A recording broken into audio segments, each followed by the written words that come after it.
shall discuss about important properties of inverse trigonometric functions.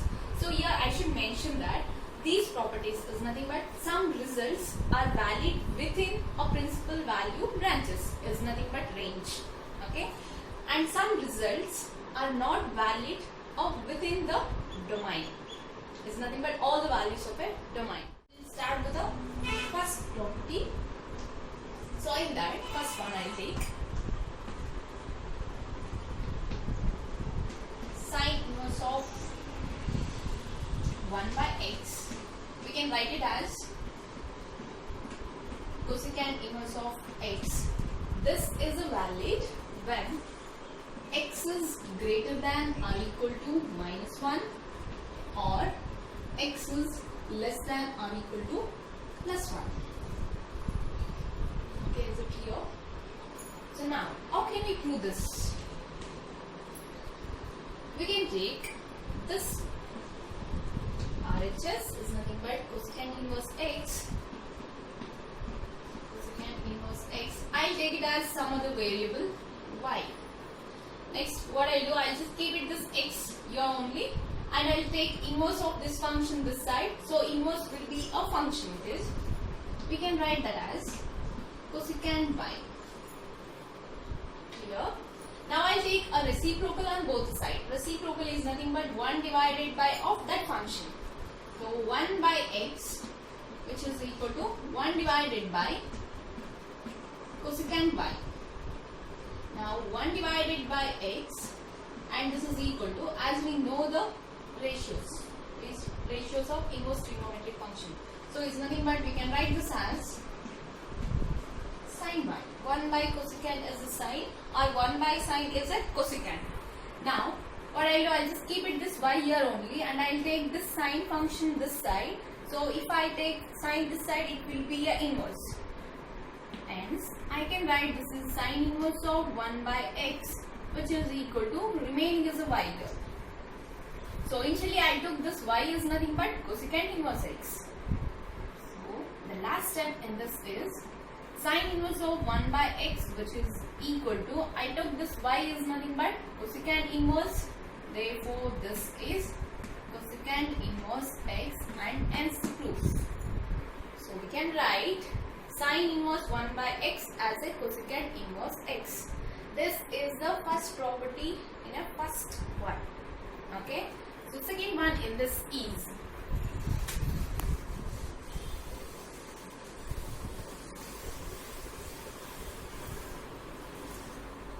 similarly, we can write cos inverse 1 by x can be written as, you may guess it, that is secant inverse x. Again this x is the same, that is the domain which is greater than or equal to 1, or x is less than or equal to -1. Same steps, that is you can take let secant inverse x can be written as y. Keep it x here, take a secant this side, so inverse will be a function, we can write that is a secant y. Next take a reciprocal on both sides, is nothing but 1 by x, which is equal to 1 divided by secant y. Next is 1 by x is equal to 1 by secant is a cos, or 1 by cos is a secant. Hence we can write this is 1 by secant is cos y. I'll keep it this y here, and I'll take the cos function this side. So function is nothing but inverse you will get. Hence you can write this is cos inverse 1 by x. This is equal to y. So in a first step, we took this y is nothing but secant inverse. So I just replace this y as a secant inverse. We can write cos inverse 1 by x, which is equal to secant inverse x, and hence the proof. Is it clear? The same way the last one in a first property is. The last one is, you may guess it, which property is that?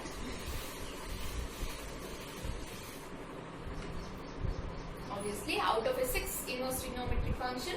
So 4 is over, the remaining 2, that is tan inverse 1 by x can be written as cot inverse of x. So this is a valid when the x value is greater than 0. When x is greater than 0, then only these two are equal. Then only this property is also good. Now I'll take, let cot inverse of x is y. The same steps. I'll keep it x here and I'll take the inverse function this side. So inverse will be only a function. Then cot y. Next I'll take a reciprocal on both the sides. Is nothing but 1 by x is equal to 1 by cot y. So 1 by x. So as we know that 1 by cot is a tan or 1 by tan is a cot. So here 1 by cot is nothing but tan. Here is variable y. Now I'll take the tan function this side. So function will be a inverse. Therefore here tan inverse 1 by x and this is equal to y. So I took the y is nothing but cot inverse of x. Hence we can write tan inverse 1 by x can be written as cot inverse of x and hence the proof. So these three are the first property of inverse trigonometric function. Okay. So second main property is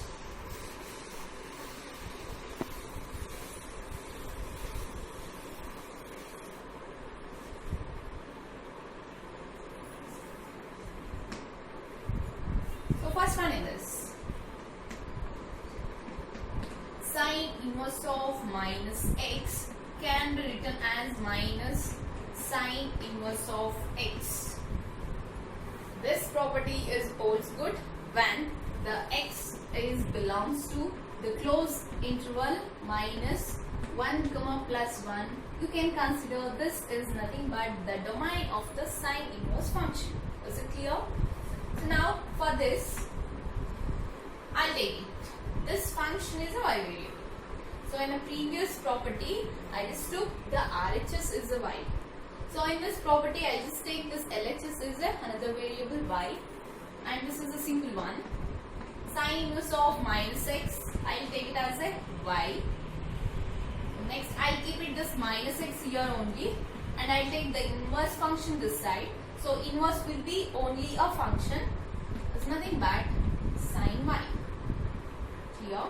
Next, I'll just multiply minus on both the side. I'll multiply minus on both the side. Hence, here minus into minus is a plus, and here plus into minus is minus. Next, I'll write this minus sine theta can be written as sine of minus theta. As you know that is sine of minus y. I'll write this is because sine of minus theta can be written as minus sine theta. I'll just make use of this property, that is here is a minus sine y is there, minus sine y can be written as sine of minus y. Okay. So next, I take the sine this side. Okay. Sine, if I take the function this side, it will be an inverse function. Therefore, sine inverse of x is equal to minus y. Next, replace the value of a y. Value is nothing but, initially I took this y is nothing but sine inverse of minus x. Clear? So, sine inverse of x, which is equal to minus, this minus, y is nothing but sine inverse of minus x. Now what I'll do, I'll just replace this x by minus x. Replace x by minus x, you will get the proof. So here is sine inverse of x is nothing but minus x I'll take. So here is a minus as it is. Sine inverse of, this will be a minus. Again x is replaced by minus x. Minus into minus, it will be a plus. Therefore this is sine inverse x. And hence the proof. So there is nothing but sine inverse of minus x can be written as minus sine inverse of x. So hope you understood this one, because we need the problem. exercise, we did the problem which is like sine inverse of minus some value. We can write that radian is with a negative sign only. Hope you remember this. Okay. So same way here is sine I took. So next is which is the cosecant, and the next is the tan. So again, so if you understood any one property, then the remaining two are the same way. Only a thing is the function will be a changes, but the steps are the same. Okay. The second one in the second main property is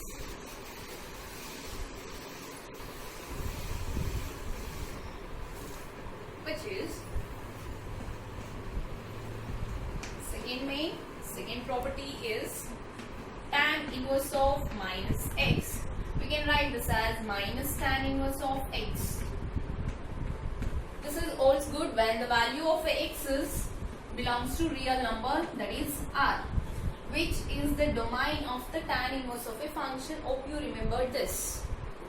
Now I'll take this LHS is a y variable. So same steps, only a thing is the function is a deferred. Tan inverse of minus x is I'll take a y. I'll take inverse function this side. It will be only a function, that is tan y. Next I'll multiply minus on both the sides. Therefore this minus will be a plus and this plus will be a minus. Next what I'll do, I'll just make use of the property, that is tan of minus theta can be written as minus tan theta. Hence I can write this is tan of minus y. Again I take the tan this side. So function will be a inverse function, and this is tan inverse x is equal to minus y. Next is tan inverse x, which is equal to minus, I will keep it as it is, where y I took it as a tan inverse of minus x. Therefore y is tan inverse of minus x. Again the same thing, replace x by minus x. Replace x by minus x. Therefore here is tan inverse, I took it this x is nothing but minus x, tan inverse of minus x is equal to minus of tan inverse minus x. Here is a minus, x is nothing but minus x, minus into minus plus. Therefore tan inverse of minus x can be written as minus tan inverse of x. Clear? Okay. I'll give you the third one, you guys try it. That is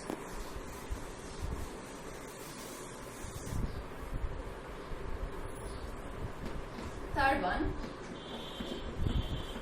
cosecant inverse of minus x can be written as minus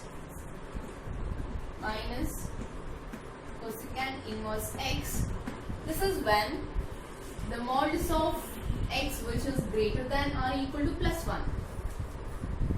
Okay, this is the domain of the cosecant you can take, and you just take this as a homework.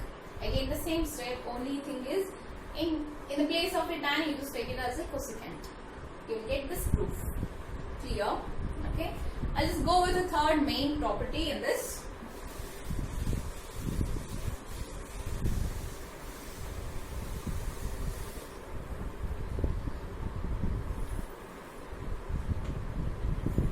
Which is related to the second property. So we discussed in the second main property is, which is a sine inverse of minus some angle, then cosecant inverse of minus some angle, and a tan inverse of some minus some angle.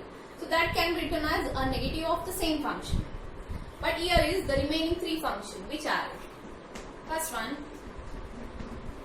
cos inverse of minus x, then the second one in this secant inverse of minus x, and the third one is cot inverse of minus x.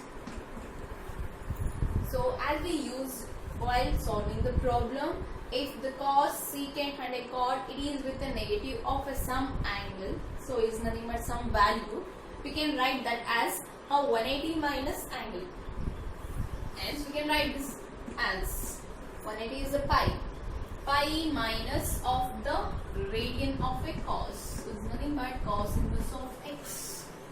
So here also same, pi minus secant inverse of x.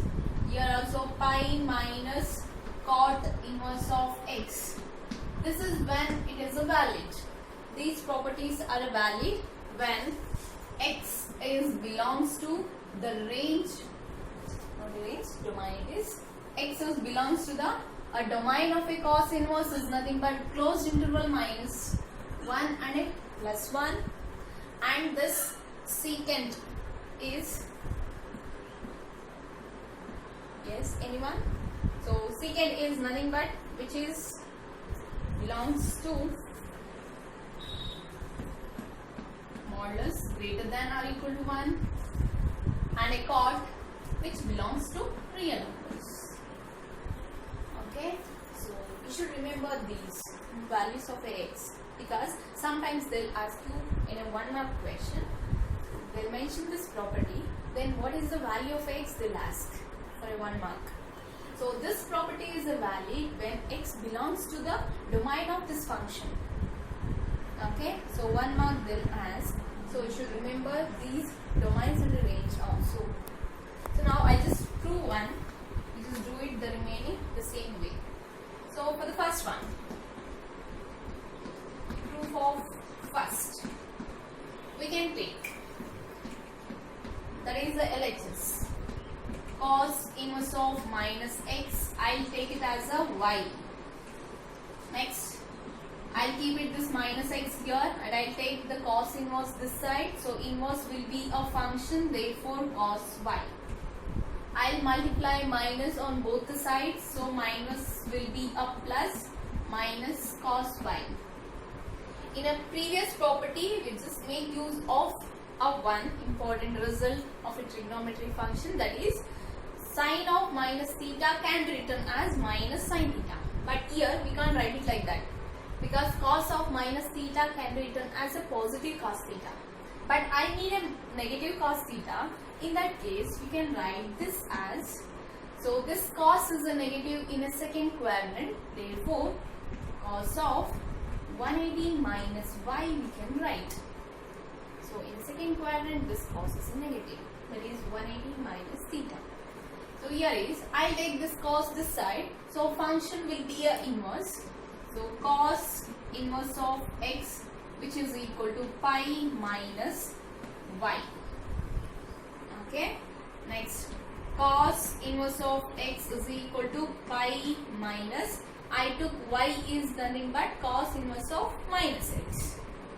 Cos inverse of minus x. The same thing which is. So in this step, you just replace x by minus x. Replace x by minus x. So you get, so cos inverse of x is nothing but now minus x, which is equal to, you can't replace your x by minus x because here the constant pi is there.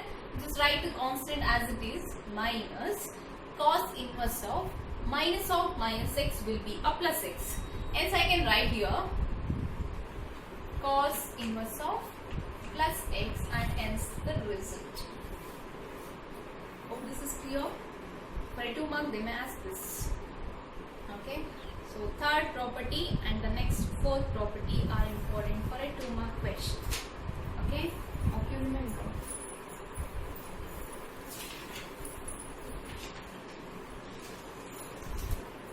Hope you guys understood this. Okay, remaining 2 you guys write the same way. Take it this LHS and write that negative as a 180 minus theta is nothing but pi minus y.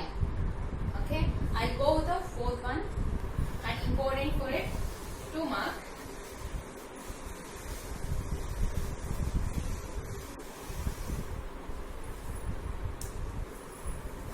So fourth 9.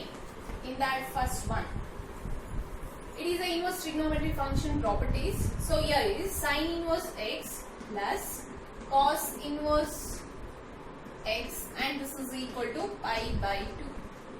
That's a 90. And this is valid when x belongs to the domain, again the same thing, domain of sine and cos. So I just prove this one. Then I will move on to the second and the third in this. Okay. So your sine inverse of x plus cos inverse of x, which is equal to pi by 2. So in a trigonometry function, we have identities, right? Hope you remember that. That is sine square x plus cos square x is a 1. Here is inverse function. Sine inverse x plus cos inverse x is equal to pi by 2. Now we need to prove this one. For that, so out of these two inverse function, I'll just take it one function is a one more variable. I'll take that as let sine inverse x is equal to y. I'll write. I'll keep it this x here only. I'll take the inverse function this side. Inverse will be a function, therefore sine y this is. Now what I'll do is I need to write this sine function as a cos, okay, with the help of allied angles. So it's nothing but we can write the sine as a cos of 90 minus theta. So here theta is nothing but the variable y.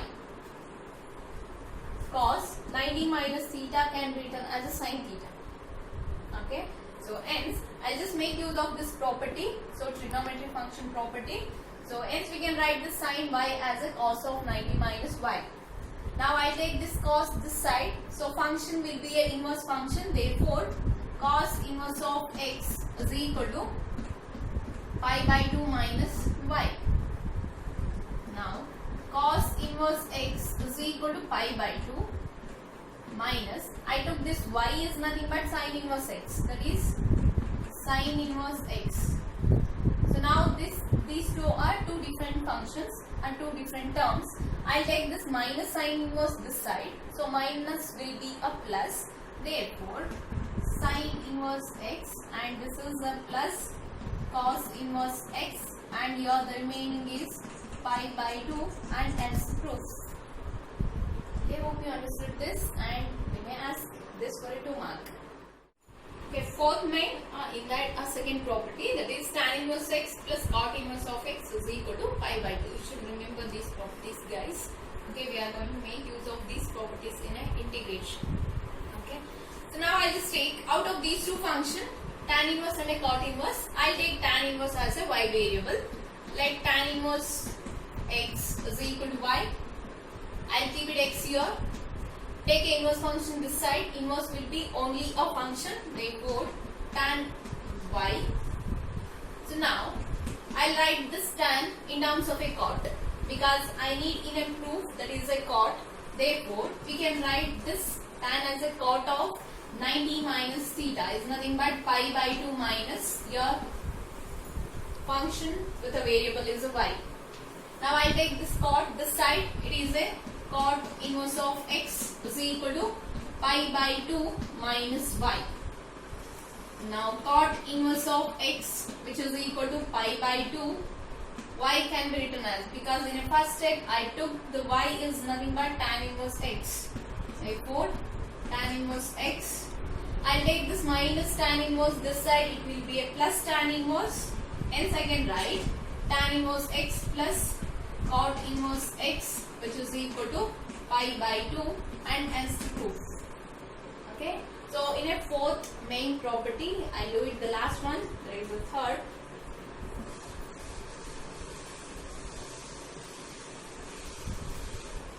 So it is the same way, guys. Third one, secant inverse x plus cosecant inverse x.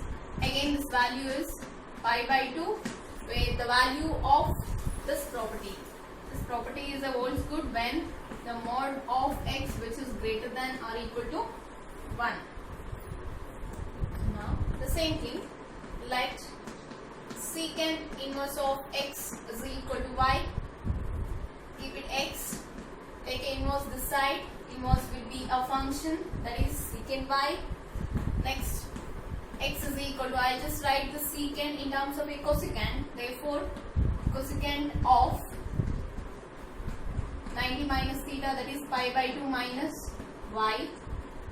Now I'll take this cosecant this side. So function will be a inverse. So cosecant inverse x, which is equal to pi by 2 minus y. Now cosecant inverse x is equal to pi by 2 minus, I took this y is nothing but secant inverse x. So last step is minus secant inverse x. I take it to this side, so minus term will be a plus. So I just write it that as the first term, secant inverse x plus cosecant inverse x, and this is equal to pi by 2. This fourth property they may ask you for a 2 mark, and this is important one. Okay. Hope you guys understood the first, second, third and the fourth properties.